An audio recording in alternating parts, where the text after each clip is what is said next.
देखो हम लोग देख चुके हैं शिवाजी। हमने मराठा स्टार्ट किया था। मराठा में देखा कि किस तरीके से कॉन्फ्लिक्ट होता है औरंगज़ेब के साथ में, और शिवाजी एक बड़ा साम्राज्य बनाने में कामयाब रहते हैं।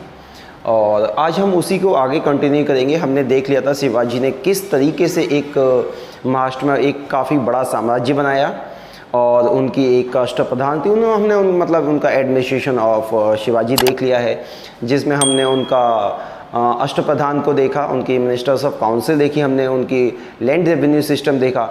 और आज हम वहीं से स्टार्ट करेंगे जहां से शिवाजी का देहांत होता है। देखो शिवाजी की मौत होती है 1680 में।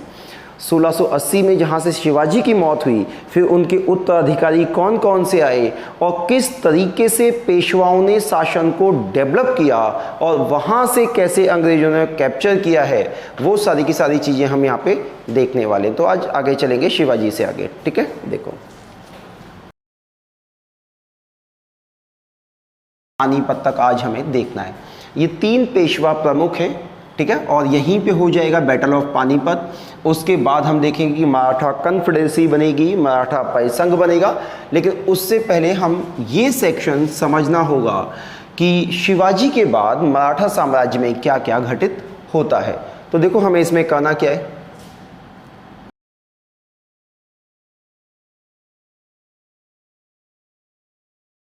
तो देखो आज हमारा टॉपिक ही क्या है। हमारा टॉपिक है मराठा साम्राज्य शिवाजी के बाद। अब आप समझ लो कि गणेश चतुर्थी जैसा ना कोई बहुत बड़ा फेस्टिवल कहीं था ही नहीं। बाल गंगाधर तिलक ने, हम क्या देखते हैं कि सबसे पहले ना गणेश चतुर्थी जैसा ऐसा कोई होता नहीं था, नॉर्मल गणेश चतुर्थी जो चलती आ रही थी वैसा ही था। हम क्या देखते हैं कि सबसे पहले बाल गंगाधर तिलक ने 1893 में महाराष्ट्र में पहली बार गणेश चतुर्थी सेलिब्रेट करनी शुरू की। क्यों करनी शुरू की? अच्छा, हम लोग ना बड़े 1893 में हम लोग बड़े रिलीजियस किस्म के लोग हैं, वैसे इकट्ठे नहीं होते, लेकिन धर्म के नाम पे कहीं भी इकट्ठे हो जाएंगे, जागरण हो जाएगा, भंडारा हो जाएगा, मतलब भीड़ जुट जाएगी। बाल गंगाधर तिलक अंग्रेजों के खिलाफ लोगों को अवेयर करना चाहते हैं। बाल गंगाधर तिलक ना पहले ऐसे क्रांतिकारी हैं जो अंग्रेजों के खिलाफ खुलकर बोलते हैं। देखो उस समय तक 2 ही दल लगभग मोटे मोटे सत्ता में थे, एक नरम दल और एक गरम दल। गरम दल के मुखिया बाल गंगाधर तिलक हैं। अच्छा, इन्होंने क्या किया, इन्होंने अंग्रेजों के खिलाफ जनमानस में चेतना पैदा करने के लिए एक गणेश उत्सव और एक शिवाजी जयंती मनाना शुरू किया। अब जब ये पर्व मनाएंगे तो भीड़ जुटेगी, भीड़ को ये लोगों को समझाएंगे, अंग्रेजी शासन की बुराइयां बताएंगे, ताकि लोगों को अंग्रेजों के शासन के खिलाफ अवेयर कर सकें। तो सबसे पहली बार गणेश उत्सव और शिवाजी जयंती की शुरुआत बाल गंगाधर तिलक ने ही महाराष्ट्र में की, क्योंकि लोगों को अंग्रेजों के खिलाफ वो अवेयर कर सके। भीड़ जुटेगी तो ऐसे मंचों का प्रयोग, ऐसी सभाओं का प्रयोग वो लोगों तक अपना संदेश पहुंचाने के लिए करेंगे। इतना सा मसला था। इसीलिए महाराष्ट्र में बड़े व्यापक पैमाने पे मनाई जा रही गणेश चतुर्थी। अब तो दिल्ली में भी गणपति बाबा हो रही है।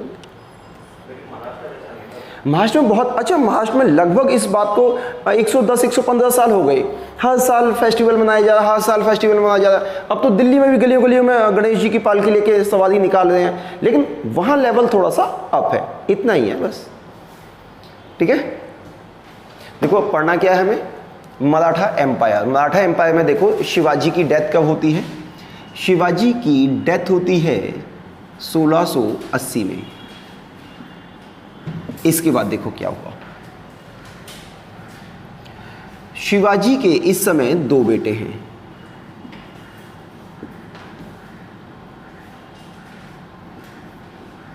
एक है संभाजी,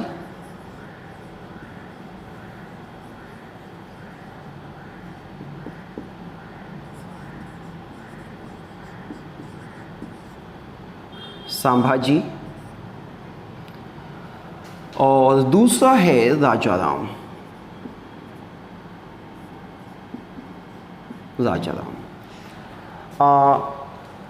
इसकी जो माँ है उसका नाम है साई बाई।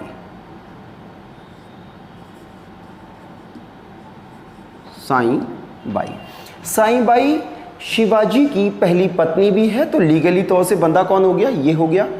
लेकिन इन दोनों बेटों में क्या होता है, उत्तराधिकार के लिए संघर्ष शुरू हो जाता है।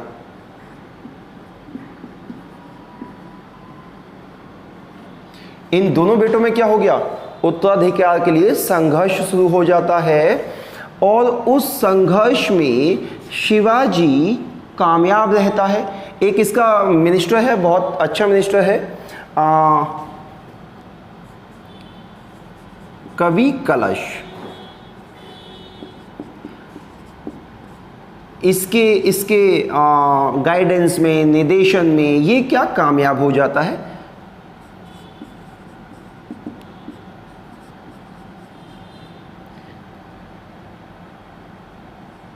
कवि कलश।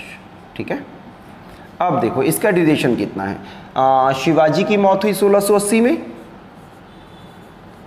और इसका ड्यूरेशन रहता है 1689। इसकी कहानी सुन लो। इसके बाद कौन राजा बनता है,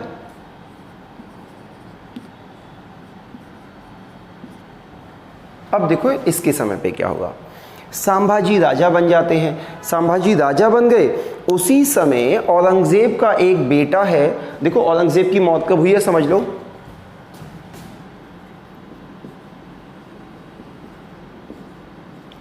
औरंगजेब का ड्यूरेशन है 1658 से 1707 तक। ठीक है, ये औरंगजेब का ड्यूरेशन है।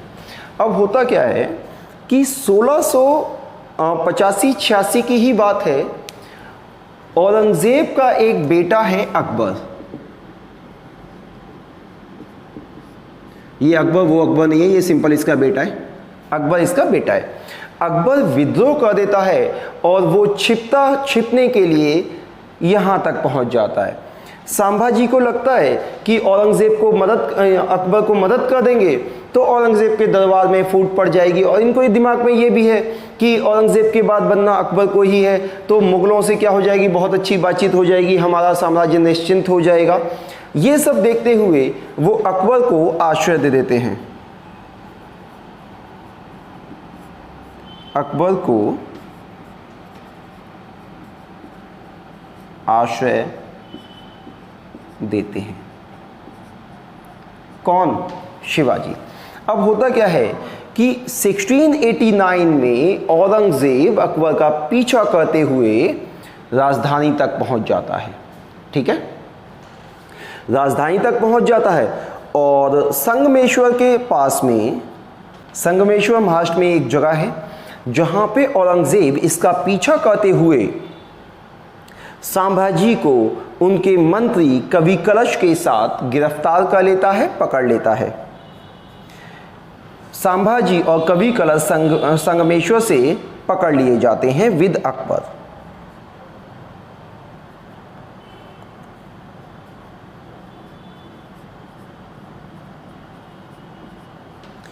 इनको मुगल कोर्ट ले जाया जाता है, जहां पे संभाजी को बोला जाता है कि आप इस्लाम धर्म स्वीकार कर लें तो हम आपको क्या करेंगे, छोड़ देंगे।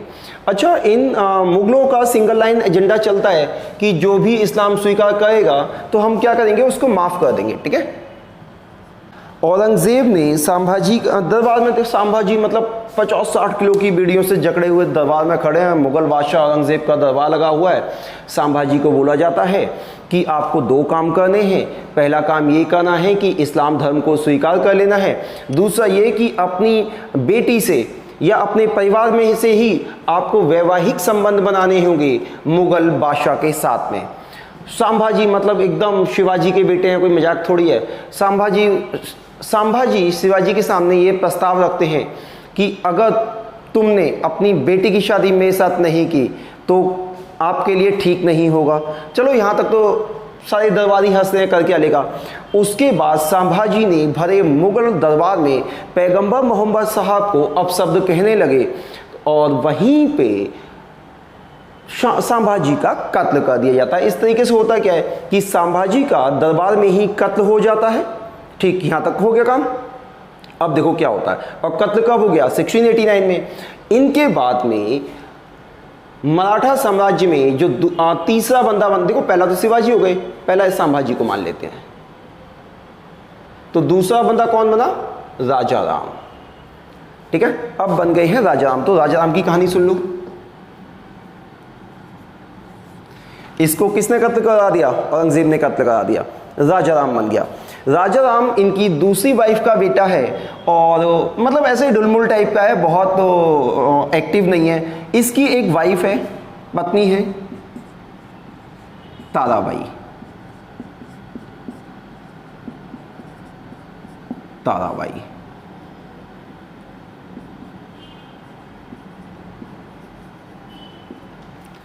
आपके जीवन में आपको कोई एक अच्छा आदमी मिल जाए तो आपकी निकल पड़ती है, मतलब एकदम दो कौड़ी का आदमी है, कोई एडमिनिस्ट्रेटिव क्वालिटी नहीं है, जिंदगी में एक अच्छा काम हो गया कि ताराबाई से शादी हो गई है।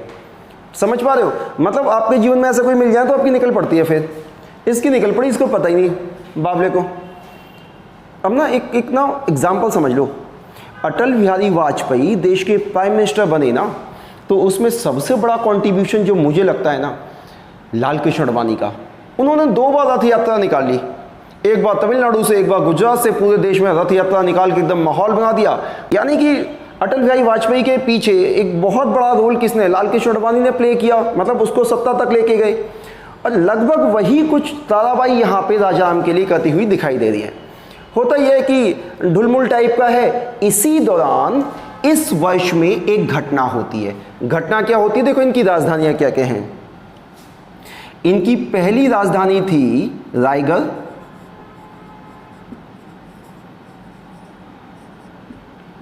दूसरी थी जिंजी, तीसरी है सतारा। यूपीएससी में प्री में इनका क्रम लगाने के लिए आ जाता है, पीसीएस में तो पता नहीं कितनी बार आया है।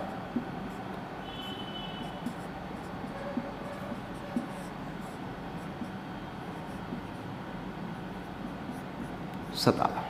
ठीक, होता यह है कि इसकी वाइफ, बात बता रहा हूं इस टाइम की, 89 की, 89 में ये तो बन गया। अच्छा, इसने क्या किया है कि अपनी राजधानी पहले मुगलों की डर की वजह से जिंजी में शिफ्ट की है, और जिंजी से फिर सतारा में शिफ्ट की है। अब जो इसकी वाइफ है संभाजी की, वो अपने बेटे के साथ में कहाँ रह रही है? रायगढ़ में। रायगढ़ में इसकी वाइफ और इसका बेटा, किसकी वाइफ? संभाजी की। इसी दौरान जब राजा राम बन जाता है, ताराबाई राजधानी शिफ्ट करके पहले जिंजी फिर सतारा ले जाती है। रायगढ़ में संभाजी की वाइफ रहती है, संभाजी की वाइफ और बेटा साहू रह रहा है। होता क्या है कि मुगल हमला करते हैं और इन दोनों को बंदी बना लेते हैं। ठीक, और बंदी बना के मुगलों की कैद में चले जाते हैं।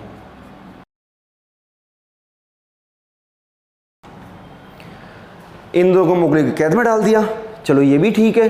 अब क्या होता है कि ये बेचारा वैसे ही ढीला मिला सा आदमी, 1700 में इसकी मौत हो जाती है। उस दौरान ताराबाई काफ़ी सारे मुगल साम्राज्यों को जीत के, मराठा साम्राज्य को जीत के इसको काफ़ी विस्तार कर देती है। ठीक है, इसके बाद देखो होता क्या है। इसके बाद इसका बेटा बनता है, इसको हटा देता हूं, औरंगजेब को।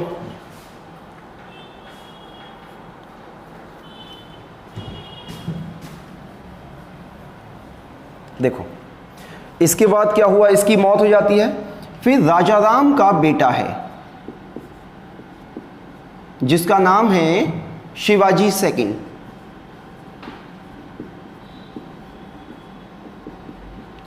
शिवाजी सेकंड का पीरियड है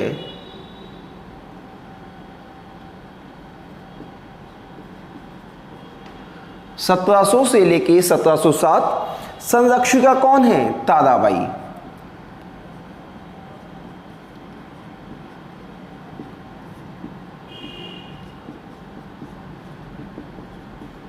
ताराबाई ही अभी भी मराठों के साम्राज्य को क्या कर रही है? चला रही है। तो देखो संभाजी, राजा राम, शिवाजी, और अब ये कुछ प्रदेशों को जीतती है कि मैं नहीं लेना ताराबाई को। ताराबाई ने ना सिर्फ अपने आप को मुगलों से बचाया बल्कि बेरार, बड़ौदा और औरंगाबाद जैसे शहरों को भी जीता। उसके बाद होता क्या है कि औरंगजेब की मौत हो गई। औरंगजेब की मौत के बाद उसका बेटा है जिसका नाम है बहादुर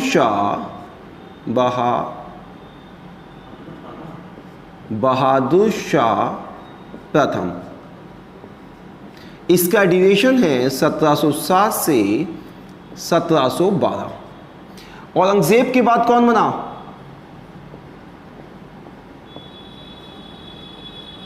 औरंगजेब के बाद उसका बेटा बहादुर शाह बनता है। और जब ये बना बेचारा 65 साल का हो गया है, बुजुर्ग है।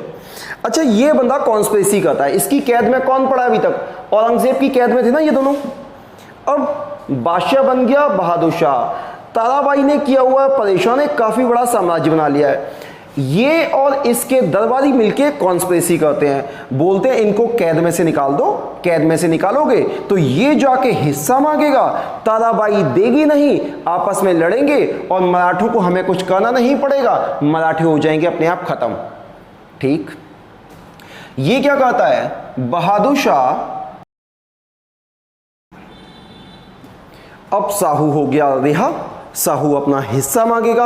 अब हिस्सा मांगेगा तो क्या होगा? कॉन्फ्लिक्ट होगा। ताराबाई और साहू में युद्ध होता है और साहू जीतता है और अब साहू राजा बनेगा। होता क्या है कि हम देखते हैं बहादुर शाह ने साहू को रिलीज कर दिया। अब वो वापस आके ताराबाई से अपना साम्राज्य मांगेगा, ताराबाई से अपना साम्राज्य मांगेगा। बहादुर शाह चाहता भी यही था कि ये जाए और मराठों में फूट पड़े, होता भी यही है। साहू आता है 1707-8 में। 1707 और 8 में आता है तो वहीं से हम मोटा मोटा क्या मान लेते हैं? इसका साम्राज्य मान लेते हैं। अब देखो हुआ क्या, युद्ध होता है खेड़ा का और इस युद्ध का ईयर है, इसमें जीता कौन?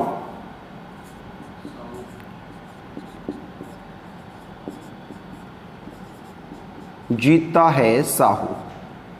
साहू जीतता है और अब साहू क्या बन गया? अगला वारिस।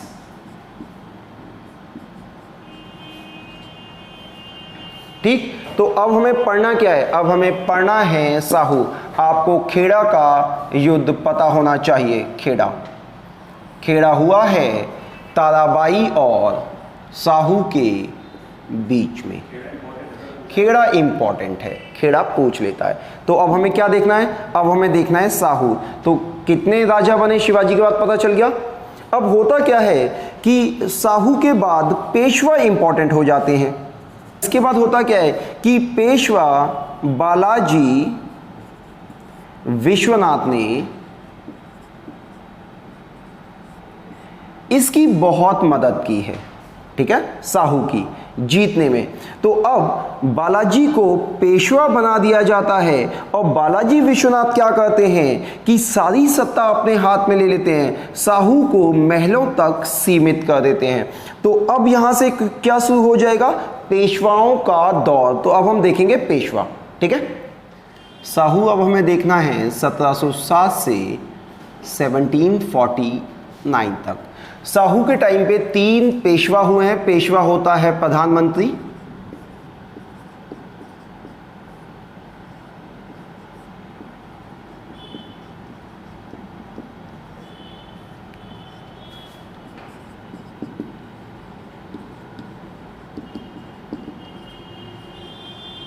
पेशवा कौन हो गया? प्रधानमंत्री। पहले पेशवा हैं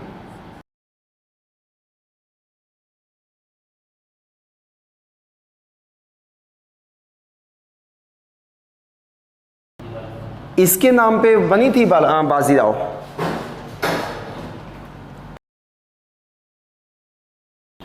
अब इन तीनों पेशवाओं के विषय में ना एक दो बात खास बात जान लो। देखो किसी में भी नहीं पूछा है इनसे इन्फॉर्मेशन, आपको इनका ड्यूरेशन पता होना चाहिए।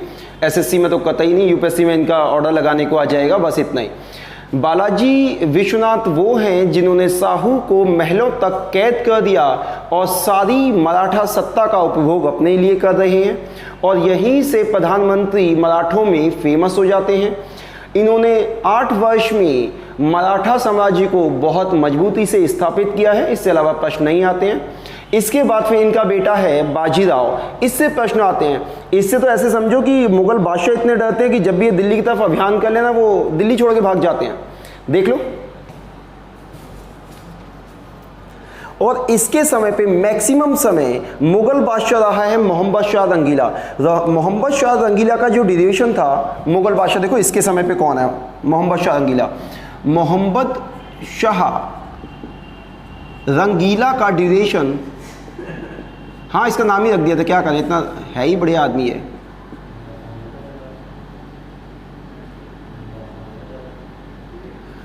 मोहम्मद शाह रंगीला लगभग इसके समय में एक कावड़ किस्म का है, अय्याश किस्म का राजा, तो नाम के पीछे रंगीला लगा था। तो यहीं से फिर इन लोगों का डिक्लाइन हो गया और मराठा शक्ति का क्या होता है। इससे एक प्रश्न आता है, इसने इसका एक एम है, क्या है,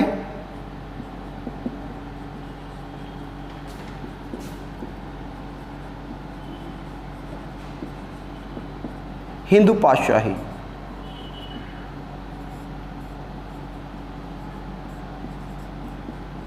हिंदू पातशाही यानी हिंदू साम्राज्य की स्थापना का इसने क्या रखा हुआ है, लक्ष्य रखा हुआ है। ये पेशवा सबसे शक्तिशाली और सबसे लंबे समय तक और सबसे मराठा साम्राज्य को मजबूत करने में इसकी काफ़ी बड़ी भूमिका रही है। उसके बाद इसका बेटा है बालाजी बाजीराव है। बालाजी बाजीराव से एक प्रश्न आता है, पानीपत का जो युद्ध हुआ है, थर्ड बैटल ऑफ पानीपत, इसी के समय हुआ है।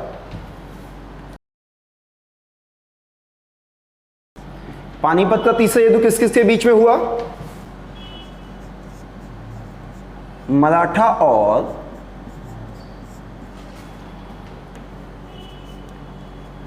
अहमद शाह अब्दाली।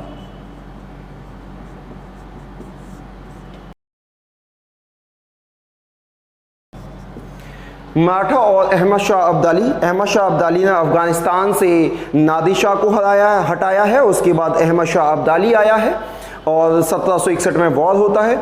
इस युद्ध का मराठों के इतिहास में बहुत ही इंपॉर्टेंस है। क्यों है?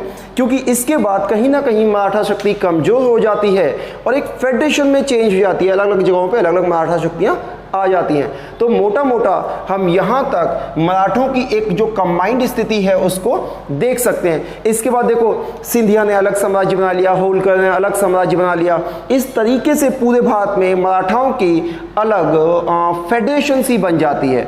मोटे मोटे तौर पे शिवाजी से लेके यहाँ तक आपको मराठा इतिहास समझना है। अच्छा देखो, हमने अभी तक देख लिया कि तीनों पेशवाओं ने किस तरीके का शासनकाल रहा, और अब हम जाएंगे कि मराठा संघ अंग्रेजों के पास कैसे गया, और जैसे अंग्रेजों के पास जाएगा तो शिवाजी से लेके सारा का सारा इतिहास आपको क्या हो जाएगा, समझ में आ जाएगा।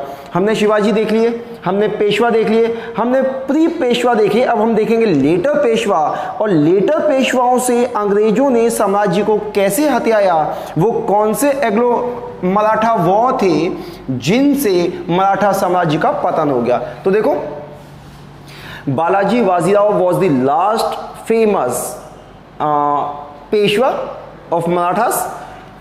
1740 से 1761 इनके ही टाइम पे हुआ पानीपत का थर्ड वॉर, और पानीपत के वॉर के बाद मराठा शक्ति कमजोर हो गई। मराठा शक्ति कमजोर हो गई तो संघ में अंदर ही युद्ध क्या हो गए, शुरू हो गए। पानीपत के तीसरे युद्ध में महाराष्ट्र से ऐसा कोई घर नहीं था जिसने अपना कोई सैनिक ना खोया हो। लगभग 2 लाख की सेना थी, और 2 लाख की सेना में अप्रॉक्स जो कही जाती है 2 लाख की सेना थी, जिसमें से 40,000 तो प्रत्यक्ष तौर से लोग मरे। बाकी जो लापता हुए, कुछ गायब हुए, उनके बारे में कुछ कह नहीं सकते। लेकिन मोटा मोटा इतिहासकारों का एक अनुमान है कि महाराष्ट्र के हर घर से पानीपत के तीसरे युद्ध में कोई ना कोई व्यक्ति गया है। ठीक है, अब जा देखो। अच्छा वो ही बता देता हूँ ये हारे क्यों। देखो, बालाजी बाजीराव लगभग 17, ये जो बंदा है ये मतलब बुजुर्ग हो गया था। अब पानीपत के युद्ध पे भेजते समय 2 लोगों को इसने मुखिया बनाया। एक था सदाशिव राव भाव, और एक और है, इसका ही बेटा ही है, मतलब नए यंग लड़के टाइप के हैं, दोनों गए हैं। होता क्या है कि जो सदाशिव राव जो है ना, बड़ा कट्टर किस्म का। कट्टर क्या किस्म का, मतलब अपने बराबर किसी को समझता नहीं, किसी पे भी हमला कर दिया, वो सेना को लीड करता है। और होता क्या है, हाँ, विश्वास राव और सदाशिव राव, ये दोनों पानीपत के युद्ध में लीड कर रहे थे अगेंस्ट द अहमद शाह अब्दाली। लेकिन इन दोनों की नीतियों की वजह से उत्तर भारत में किसी ने भी मराठों का साथ नहीं दिया और मराठे पानीपत का तीसरा युद्ध हार जाते हैं। सदाशिव भी मारे जाते हैं युद्ध में और विश्वास राव भी युद्ध में मारे जाते हैं, ठीक है। और तो विश्वास राव इनका बेटा है, तो बेचारे वैसी सदमे में चले जाते हैं और उसके बाद इनका देहांत हो जाता है। इसके बाद देखो क्या होता है, माधव राव बनता है, ये भी एकदम कुछ नहीं कर, अच्छा ये बाकी के पेशवा फिर ऐसे ही हैं, मतलब ये भी कुछ नहीं कर पा रहे हैं, फिर सवाई माधव राव भी कुछ नहीं कर पा रहे हैं, इनका ड्यूरेशन भी कम है। उसी दौरान होता क्या है कि इस बंदे की हो जाती है मौत, इस बंदे की हो जाती है मौत।